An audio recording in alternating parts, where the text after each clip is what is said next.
I've definitely had death threats before, but it's never been so physical and real.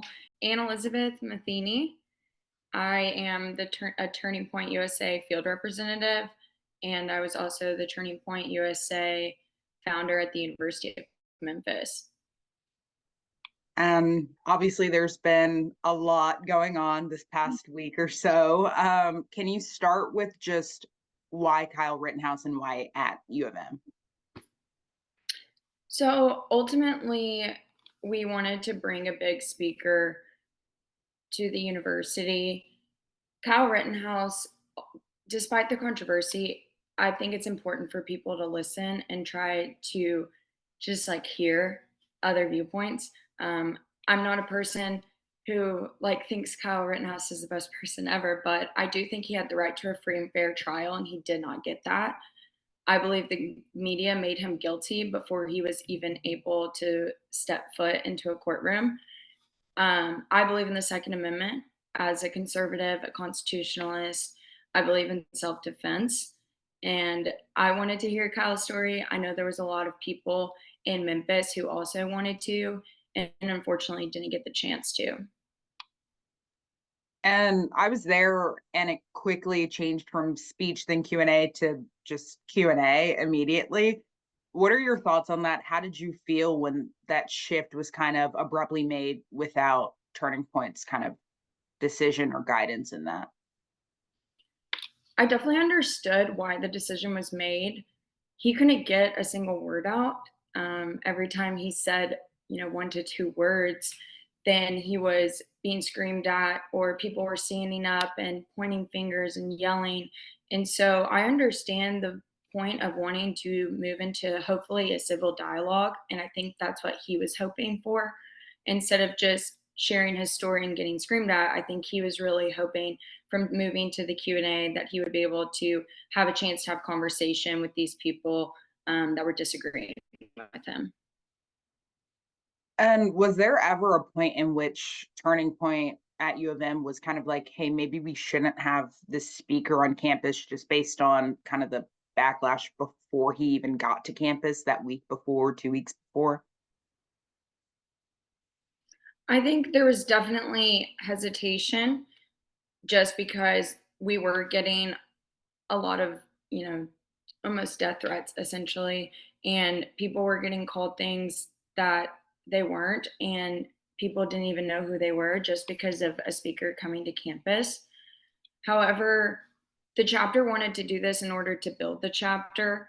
Turning Point USA at Memphis wasn't a super known chapter. We've hosted speakers in the past, such as like Brandon Tatum and Kayvon Comedy, but we've never been able to host a speaker this large. And so, in order to grow a conservative community on campus, we wanted to go through with it in order for people to hear about us, to find us, to know we were here at the University of Memphis. And a lot of people, I guess, who were outside and then made their way inside of this speech had kind of a similar question that they all seem to, I guess, be on the same page about as to people labeling him a murderer. He was acquitted. However, there were lots of signs about him being a murderer.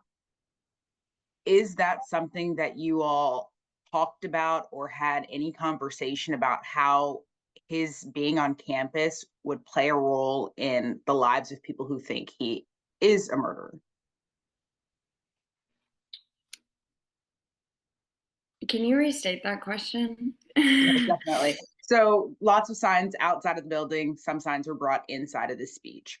Lots of them had the phrase murderer or murder in some capacity. Of course, Rittenhouse was acquitted. However, did you guys ever think about how this would play a role in the people's lives who do feel that, he is a murderer and that he maybe should have been found guilty? Of course, he was not. But do you feel like that was a conversation ever? No, that wasn't a conversation. Ultimately, Kyle has given his life to the Lord. He brought came out with that. He After the situation, he dealt with a lot, and I don't think that he would ever like be in a situation to where that would be this case. I never felt from any of the comments and, the tweet I posted with the original launching of the event had over or close to 1 million views.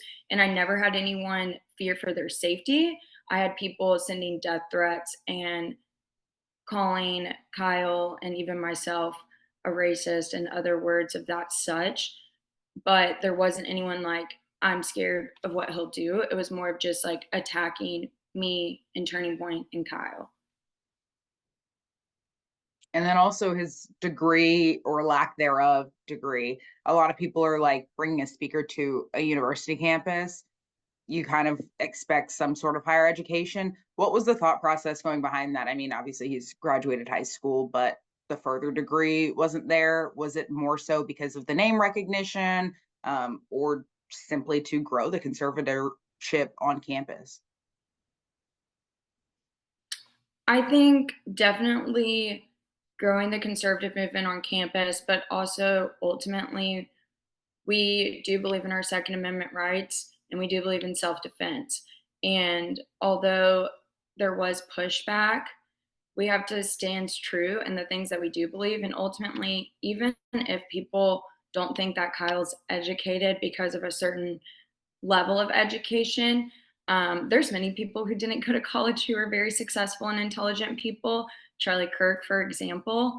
I think it's important for people to be able to listen to other people's stories. Kyle became an overnight the most hated person during after his incident, and then was acquitted. Therefore, I feel as if his story deserves to be heard because nobody has allowed his story to be heard in the media. And especially even here in Memphis, it's another example that he was not even allowed to share his story. We are all about civil conversation. If he could have shared his story and then people asked conversation civilly, I think things would have been a lot differently. I'm not saying that people would walk out of there like, yeah, Kyle's the best person ever. I learned so much. But I think that there could at least be a point of like, okay, this happened. I think this way. He thinks this way. Where can we just like agree to disagree? At the end of the event, I wasn't inside when he left the stage. I saw the video of when he did leave the stage, but I was outside when you and the volunteers were leaving and protesters were running behind you. What was it like in that moment? Because I know looking at it, it was a lot. It was very chaotic. It was very loud, and maybe not what you guys expected leaving the building. What was that situation like for you? Yeah, so as soon as Kyle got exited the building, myself and the volunteers that were helping throughout the night cleaned up the venue because there were crumbled up pieces of paper of Turning Point flyers all over the floor and just things taped. So we were cleaning that up. And as we were exiting, honestly, I was so overwhelmed during the entire situation, just trying to de escalate everything the best I could while also getting screamed in my face. Um, and so exiting, I don't know, I think I was just definitely in a fever dream, I guess, essentially during the entire process. And so as we were leaving, I didn't even think to maybe ask somebody to walk with us. I was just like, let's get out. And as soon as I started walking, I honestly haven't feared for my life. I've been called so many things being in conservative politics without people getting to know me. And I've definitely had death threats before, but it's never been so physical and real. And so just having people chase after you, not knowing if people are armed, not knowing what people could throw at you, and just like trying to get to your car safely is very overwhelming and something I wouldn't wish on anybody. And there were a lot of security officers, Tennessee State Patrol. I was there when they pulled up, and there were several cars of Tennessee State Patrol. They were with you guys, and they had to walk you all the way into the garage and, through to make sure that you guys got there safely. Did you all ask for that increased security presence? And what did that look like? And if you didn't ask for it, how did you feel that it was there? So they actually did not start walking with us. They didn't start walking with us until the mob started chasing after us. That's when the state troopers started and police started to run to try to make sure like there was a separation between people chasing and us just trying to get to the car safely. Although we did not request for extra security, we did request for obviously like a magnetron or some type of wand, to be able to just like securely make sure that nobody was bringing anything in into the auditorium, or the theater. And then, but we were just told, 5 officers. I honestly wasn't aware that it was going to be that many till essentially really the day of. I had heard a little bit of conversation on campus the day before, but I had no idea that it was going to be to that extent until truthfully the day of. And there was that security going into the event. Of course, there were kind of the barricades to make sure only the people who had tickets going into the event. And then there was the wand and the metal detector. What do you say to people who are like, why is there a metal detector if this group who is sponsoring the event is so believing in the Second Amendment? Of course, it's an amendment afforded to everyone, but why the metal detector if everyone is in support of 2A? Simply because of the death threats being made. I could pull up my Twitter and there's a ton saying would, like, I believe there was one that said, "Wouldn't it be awful if somebody just came in and shot him?" Um, I think that is a personal threat, and as soon as you take something like that lightly, that's when it can happen. And so doing the metal detector or a wand was just to, although we do support a Second Amendment right, when there's death threats involved, that's when you have to take the proper precautions. Yes, okay, um, in order to make sure that everyone is safe. And looking ahead events wise, I know it's been kind of a topic thrown around. What is your thought process on meeting with the Black Student Association, which had a couple of meetings leading up to the event to make sure that their students felt, that their voices were heard? What is your thought process on maybe meeting with them moving forward so that you all can have conservative people come and speak to the campus, but maybe that aren't causing people to feel like they need to protest? Absolutely. I would totally be up for that. I think it's important to have people civilly protesting. It wasn't a problem for any of us, for the people standing outside holding signs, that were doing it peacefully. And obviously, their voices deserve to be heard. And the people that came into the auditorium, maybe if we had gotten a chance to speak with the Black Student Association before, then we would have been able to have a conversation of like, hey, you're welcome to come in. Can we just do this respectfully? Could you give the time for somebody else to speak, and then also ask your questions, make your voice heard, come prepared even. If you wanted to bring a piece of paper to know exactly what you wanted to ask the speaker or what you wanted to say to get your words out, that would be totally, we'd be totally okay with that. Just as long as it was being done civilly and respectfully.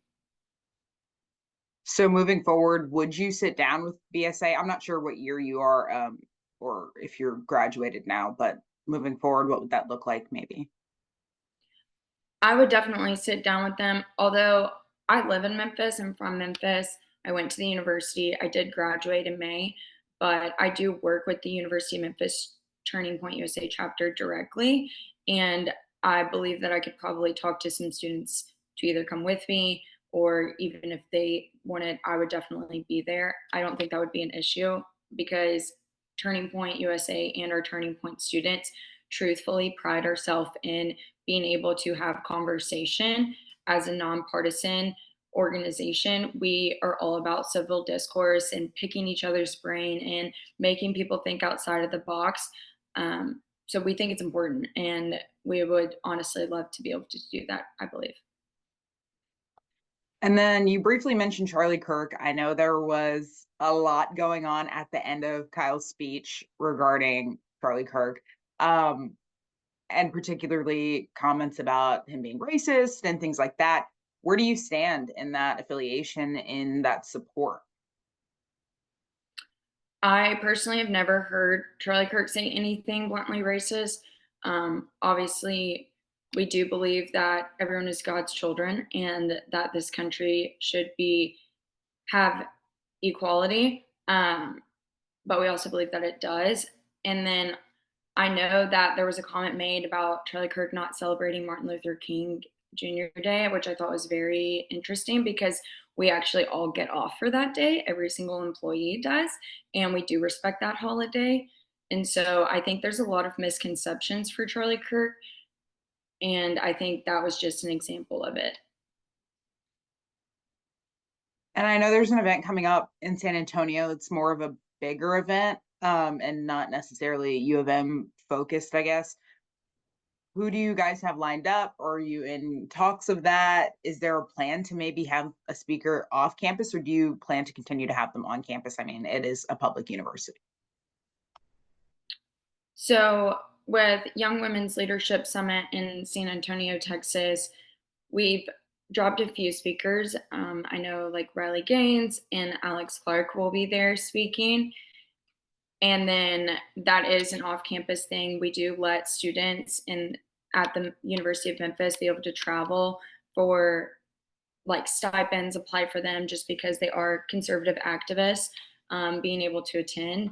As for speakers coming in the future, I'm not sure what the Lord plans. I'm very much of a person that when things happen, they happen for a reason. And so I look forward to what the University of Memphis and the students with Turning Point USA there come up with for speaker ideas. And as we look into that, I don't believe we'll have any speakers again this semester. We had talked about doing an entrepreneur panel. It's something that we've done every year for the past 5 years since we have Turning Point USA at Memphis has been there for 5 years. And the entrepreneur panel usually consists of local entrepreneurs in the area where we can discuss and ask questions with students. But again, I'm not sure if that will be able to happen this year as it normally does in the spring, just because of the chaos of this last event. And I guess going back to Rittenhouse, there were talks of how much he was paid to be brought to the university. Do you know how much Rittenhouse was paid to come to the university? If hotel, any flying, anything like that was involved, and what that price point looked like? As a speaker, I believe like everyone deserves to be able to be compensated. And so I think that that is a normal thing unless you are, the governor. Usually you can't charge just for political reasons. But most speakers, no matter what they are speaking on, no matter what organization they're with, no matter what their beliefs are, I think that there is always usually some sort of pay, but I don't think that that is something that needs to be discussed because it's really not important to anybody. And it doesn't change the fact that Kyle was brought here for a reason to be able to speak, and he was completely robbed from that opportunity. Hmm. And do you happen to know what the Turning Point budget is for a typical school year all around, all encompassing, speakers, events, stipends for students to go to different events, things like that? I know there are some big figures floating around on social media and things like that. So, kind of giving some clarity to what that might look like, especially since part of it goes to stipends for students. Ultimately, Turning Point USA is a nonprofit. We have donors all across the country. When it comes to stipends and when it comes to resources to be able to host speakers or have events on campus, for example, having a mechanical bull on campus. I know the University of Memphis chapter did that recently. It all depends on not only the donors in the area, not only the donors nationwide, but also just how the chapter is working, what they're going to use the funds for, and how they're going to be able to grow the chapter and what the outcome is going to be by using those funds. So, do you have any figures or any numbers or anything like that? I'm not in finance. I'm not in accounting. I studied political science. I have no idea what that figure looks like. I do know that Turning Point USA has a lot of donors that respect and honor the organization. And whenever it is sees fit for a student activist group on campus to be able to use resources that we have, we try our best to be able to provide them with those. Okay. And is there anything you want to say in terms of how you feel the event went overall? I mean, he was able to answer a few questions, maybe not to the guidelines that you all had set, though. So, overall, how did you feel the event went, and how do you feel it was perceived by both the people who wanted to be there because they support Kyle and the people who maybe are on the other side? There was no guidelines for us to meet with Kyle to be able to speak his truth and his voice.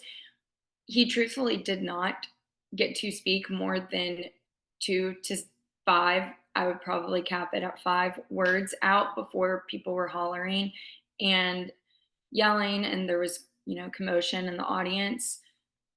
And I just think moving forward, I would hope that we can get to a point where it could be done more civilly. I think that I was really excited for the event. I wish that the ticketing system didn't change because I think we turned away about 40 to 60 conservative students who wanted to be in the building. And there was plenty of empty seats, and we weren't able to seat them because the University of Memphis took over our ticketing system the day of the event. I think that was super, devastating, especially since we had so many people that wanted to actually attend and be and do so respectfully. Um, Overall, I think that the event could have gone a lot better. I was excited for people to be there that didn't agree. Like again, Turning Point USA prides itself in being able to try to have civil discourse, and we honor that. I think it's something that our generation has truthfully lost to be able to just like agree to disagree, or be able to have hear one side and hear another side and be like, okay, that's how you think. That's cool. I wish that the event could have gone more smoothly in that sense. But overall, I think for the most part, it was successful in the fact that people were able to have their voice, and that Turning Point USA at the University of Memphis is getting more recognition, not necessarily good recognition, but there are a lot of conservative students that are like, oh my goodness, wow, we have a Turning Point chapter here. That's so cool. Like, I want to get involved. And so I think that's really awesome. Again, I wish the University of Memphis had handled things a little bit differently. Um, and so, yeah, and obviously the scene at the end, or the clips at the end that were shown, I wish that didn't happen. Being in a car and having people kicking and punching and spitting, I mean, it's just like very overwhelming, and I wouldn't wish that on anyone, as I said earlier. And is there any animosity with the University of Memphis? I know, and talk a little bit about what happened with the ticketing situation. We have a statement from U of M and we have a statement from Turning Point, but a lot of people are very confused about it on both sides because they're like, we secured tickets. We talked to a conservative student who doesn't go to U of M but went to another school. He wanted to go to the event. He traveled here from, a different side of town. He wanted to go to the event. He couldn't. There were several students on the other side who wanted to go to the event and couldn't. What happened, and is there any animosity towards U of M? I don't believe in holding grudges, and things happen for a reason. I wish they would have handled it differently, and I hope that they do handle it differently in the future. Ultimately, the University of Memphis said that this was not their event and that it was the student organizations there. And so it really took me by surprise when they were trying to take away the fact that we were running our ticketing system the way that we know how. Turning Point USA does events across the country. And so, and we've hosted even bigger speakers like Candace Owens and Charlie Kirk and Riley Gaines. I mean, they're all very large speakers. And so we know how to be able to run our ticketing system. And I don't think the University of Memphis trusted us to do it for some reason. I know there was some communication with some students feeling like they weren't getting their tickets like equally. I'm not really sure why that came up because ultimately we just cut the ticketing system off last Friday or the Friday before the event. And then that was just the end. We had sold plenty of tickets. We knew that we were going to be able to comfortably get, 100 plus people in the room. But because they took over the ticketing system, we were unable to do that. And it definitely isn't that great being able to be robbed from an event that you feel like you could have could have been a little more successful, and you didn't even have the opportunity because you had no control over who got to come into the venue. And I think that the seats would have been more filled. When you have empty seats and you have people outside saying, I really want to be here, I'm not sure why that's not allowed and why the university took that away from us being able to let those people in the doors. And then lastly, the event in its entirety was inside the University Center Theater. But people who were outside and maybe wanted to go in had conversations with each other, and there was a little bit of an open dialogue there. Looking ahead, do you think that there could be some sort of situation in which students can have an open dialogue from a turning point mixed with maybe another organization hosted event? I know that's a pretty broad question, but is that a possibility? I think that's definitely a possibility. Even when we're tabling, um, so we table on campus, we try to 1 to 4 times a month, depending on everyone's schedule and the organization. But all of our students enjoy having conversation and thinking critically. We think it's important, and students do that. We're able to do that with people that disagree with us all the time on campus. So I don't see why it would be a problem to be able to illustrate some type of event where there was a civil dialogue and discussion ongoing. I think that's all I have for you. Is there anything else you want to add that maybe we didn't touch on yet, or maybe was brought up during the event, after the event, that you want to address? I would just say ultimately that I hope we can get a point where we can do things and not have complete chaos. I understand the civil protesting. I believe in that. I'm all for it, but just do it civilly. All right. I appreciate your time. Thank you so much.